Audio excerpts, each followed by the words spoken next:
हर खबर पर होगी आपकी पकड़। डाउनलोड कीजिए ABP live app. ABP news देख रहे हैं आप, साथ आपके मैं हूं कुमकुम बिनवाल। जब किसी राज्य में कोई घटना होती है तो उसके खिलाफ विपक्ष का विरोध प्रदर्शन शुरू होता है। तब सबसे पहले यही कहा जाता है कि राजनीति नहीं होनी चाहिए। अब देखिए ना, राजस्थान के करौली में ये हुआ, दिल्ली और हाथरस में ये हुआ। सवाल ये कि राजनीति होती है तो क्यों होती है और इसका फायदा किसे मिलता है। हमारी रिपोर्ट देखिए और समझिए कि ऐसे मुद्दों पर राजनीति क्यों जरूरी है।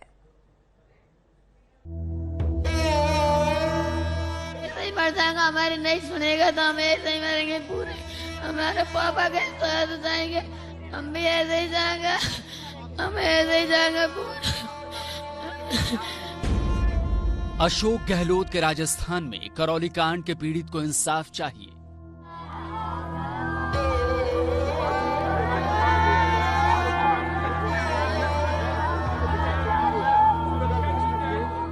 हमारी मांग कुछ नहीं है, हमारी मांग यही है, हमारे बच्चे को ना इंसाफ होना चाहिए। आज मेरे बच्चे के साथ है, कल किसी और बच्चे के साथ, ये तो गलती साहब है ना। देखो, अरविंद केजरीवाल की दिल्ली में लड़के की हत्या में इंसाफ चाहिए।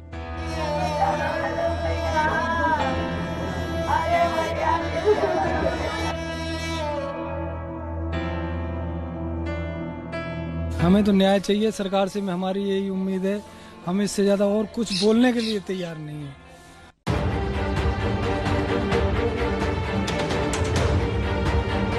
ऐसा इसलिए क्योंकि राजनीति होती है तो राज्य सरकार नींद से जागती है और वो हरकत में आती है।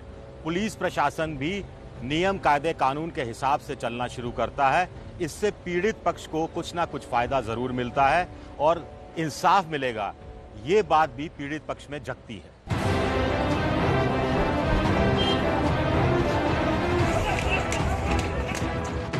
यानी राजनीति नहीं होती, विपक्ष धरना प्रदर्शन नहीं करता तो हाथरस का मामला सीबीआई तक नहीं पहुंचता। करौली कांड में मुख्यमंत्री अशोक गहलोत इतनी तत्परता से कार्रवाई नहीं करते, हाथरस में कार्रवाई नहीं होती। यानी कुल मिलाकर राजनीति करना न केवल जरूरी है बल्कि बहुत ज्यादा जरूरी है। शुरुआत करते हैं राजस्थान के करौली जिले से। यहाँ की सपोटरा तहसील के एक छोटे से गांव के छोटे से मंदिर के पुजारी को पेट्रोल डालकर सिर्फ इसलिए जिंदा जला दिया गया क्योंकि मंदिर की 15 बीघा माफी की जो जमीन थी उस पर दबंगों की नजर थी। इसी 15 बीघा जमीन पर खेती कर पुजारी का परिवार पेट पालता था। जमीन पर दबंगों की नजर थी। कब्जे की कोशिश हुई, पंचों तक मामला पहुंचता है। फैसला होता है कि जमीन पर कोई पक्का निर्माण नहीं होगा। आरोपी नहीं मानते, विरोध करने पर पुजारी को जिंदा जला देते हैं। इस वक्त हम उसी जमीन पर खड़े हुए हैं जो विवादित जमीन है, जिसको लेकर के विवाद चल रहा है। आपको बता दें कि ये जमीन पुजारी को गांव की तरफ से दी गई थी। पंचों ने इस जमीन को दान किया था मंदिर बनाने के लिए, घर बनाने के लिए। और 4 दिन पहले ही पुजारी बाबूलाल ने इस जमीन को समतल करवाया था ताकि वो यहाँ पर कुछ काम कर सके। दिल दहला देने वाले हत्याकांड पर स्थानीय ब्राह्मण समाज सक्रिय होता है। बीजेपी विरोध प्रदर्शन करती है। सीएम अशोक गहलोत से जब इस पर पूछा जाता है तो चुप्पी साध कर हाथ जोड़े बिना जवाब दिए चले जाते हैं।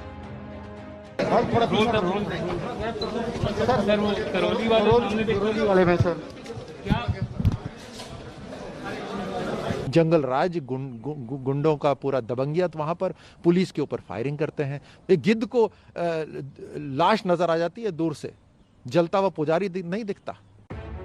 इस राजनीति का असर ये हुआ है कि आरोपी की जल्दी गिरफ्तारी होती है, सरकार पर दबाव बनता है तो 10 लाख रुपए के मुआवजे का ऐलान होता है। परिवार के हर सदस्य को पीएम आवास देने की घोषणा होती है। परिवार के एक सदस्य को सरकारी नौकरी का वादा होता है। राजनीति हुई तभी यह मुमकिन भी हो पाया। ऐसा इसलिए कहना पड़ रहा है क्योंकि गांव के पंच पटेलों ने इस विवाद पर जब बैठक की होगी तो पुलिस प्रशासन को जरूर इसकी भनक लगी होगी।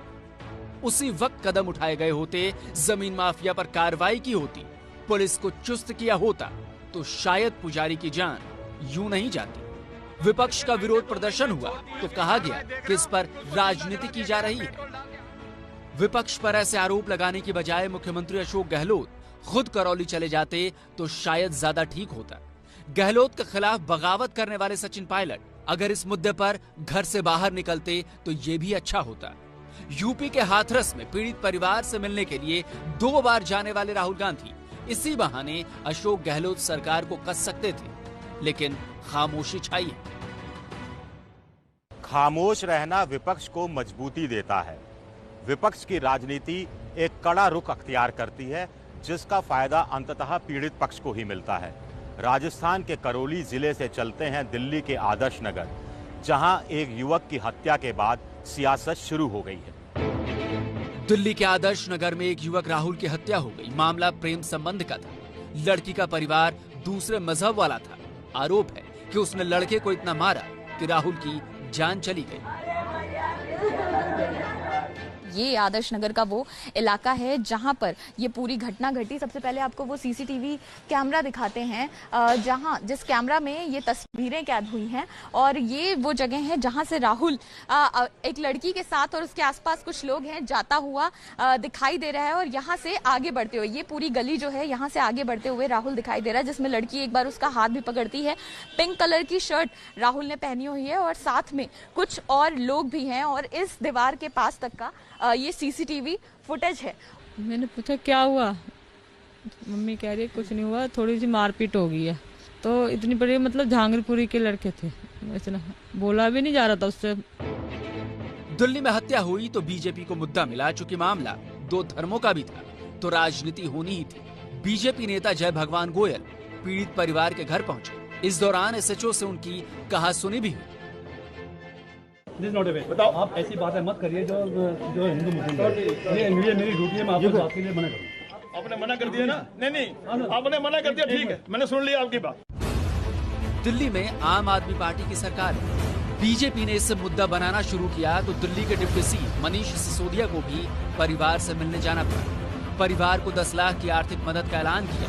साथ ही ये कहना नहीं भूले कि तुष्टीकरण की राजनीति तो बीजेपी करती है। बीजेपी जिस तरह की तुष्टीकरण की राजनीति करती है, आम आदमी पार्टी उस तरह नहीं करती है। और उसमें विपक्ष राजनीति नहीं करता तो शायद मनीष सिसोदिया को वहां जाने की जरूरत भी नहीं पड़ती। विपक्ष राजनीति नहीं करता तो पीड़ित पक्ष को फायदा भी नहीं होता। विपक्ष राजनीति नहीं करता तो पीड़ित पक्ष को जो 10 लाख रुपए कम से कम मदद के रूप में मिल गए हैं, वो भी शायद नहीं मिल पाते। यही बात यूपी के हाथरस के लिए भी कही जा सकती है। हाथरस में तो पुलिस ने देर रात पीड़िता के शव को जलाकर अपनी तरफ से पूरे मामले को दबा ही दिया था। अगर कांग्रेस, भीमसेना, समाजवादी पार्टी ने राख को कुरेदने की कोशिश नहीं की होती तो कहानी खत्म हो चुकी होती। एबीपी न्यूज अंदर आप पहुंचा है गांव के भीतर। आप नहीं जा सकते। क्यों नहीं जा सकते? आप एक महिला, आपको बुरा नहीं लग रहा है? क्या हो रहा है? आप हाथ नहीं लगा सकते। हाथ नहीं लगाएंगे। अरे हेलो, नहीं रोकेंगे, लीजिए, रोकिए। विपक्ष पर राजनीति करने का आरोप लगा। अगर इसे ही राजनीति करना कहते हैं तो कम से कम इसकी वजह से गांव को छावनी बनने से रोका गया, मीडिया को अंदर जाने दिया गया, पुलिस वाले सस्पेंड किए गए, कुछ का तबादला किया गया। योगी सरकार के आला अधिकारियों को गांव जाना पड़ा। एसआईटी को अपनी जांच में तेजी लानी पड़ी। सीबीआई को मामला सौंपने की सिफारिश करनी पड़ी। विपक्ष राजनीति नहीं कर रहा था तो कलेक्टर साहब पीड़ित पक्ष को धमका रहे थे। उनके मोबाइल पुलिस छीन रही थी। उनके फोन टैप कर मीडिया को भी बदनाम करने की कोशिश हो रही थी। जो विधि विज्ञान प्रयोगशाला की रिपोर्ट भी अब प्राप्त हो गई है, जिसमें यह स्पष्ट रूप से बताया गया है कि जो सैंपल एकत्रित किए गए थे उसमें किसी तरह का स्पर्म और शुक्राणु नहीं पाया गया है। हाथरस कांड पर राजनीति हुई। विपक्ष ने जमकर राजनीति की। राहुल गांधी ने जबरन गांव जाने की कोशिश की। प्रियंका गांधी खुद गाड़ी चलाकर गई तो योगी सरकार हरकत में आई। इससे यह भी साबित होता है कि राज्य सरकार हो या पुलिस प्रशासन, उनकी नींद तभी जागती है, उन्हें नियम, कायदे, कानून तभी याद आते हैं जब राजनीति होती है, जब समाज का दबाव पड़ता है, जब वोट बैंक दरकता दिखाई पड़ता है। ऐसे में यह कहना गलत नहीं होगा कि बहुत बार राजनीति करना जरूरी हो जाता है।